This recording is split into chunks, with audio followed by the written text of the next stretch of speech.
DNA replication is the process by which DNA makes a copy of itself during cell division. The first step in DNA replication is to unzip the double helix structure of the DNA molecule. This is carried out by an enzyme called helicase, which breaks the hydrogen bonds holding the complementary bases of DNA together. The separation of the two single strands of DNA creates a Y shape called a replication fork. The two separated strands will act as templates for making the new strands of DNA. Single-stranded DNA binding proteins binds to the single-stranded portion of each DNA strand, preventing the strands from reassociating and protecting them from degradation by nucleases. A short piece of RNA called a primer, produced by an enzyme called primase, comes along and binds to the end of the leading strand. The primer acts as a starting point for DNA synthesis. Numerous RNA primers are made by the primase enzyme and bind at various points along the lagging strand.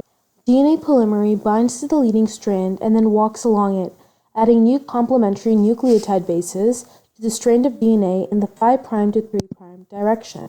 Chunks of DNA called Okazaki fragments are then added to the lagging strand, also in the 5' to 3' direction. This type of replication is called discontinuous, as the Okazaki fragments will need to be joined up later. When the nucleotide gets joined to the growing strand of DNA, two of its phosphates are lost, and the remaining ones attaches to another nucleotide sugar. This makes a sugar phosphate backbone with those important bases hanging off.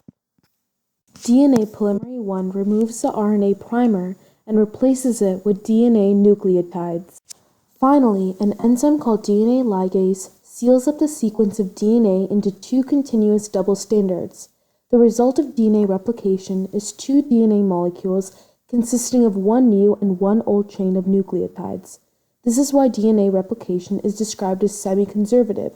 Half of the chain is part of the original DNA molecule, half is brand new. Following replication, the new DNA automatically winds up into a double helix.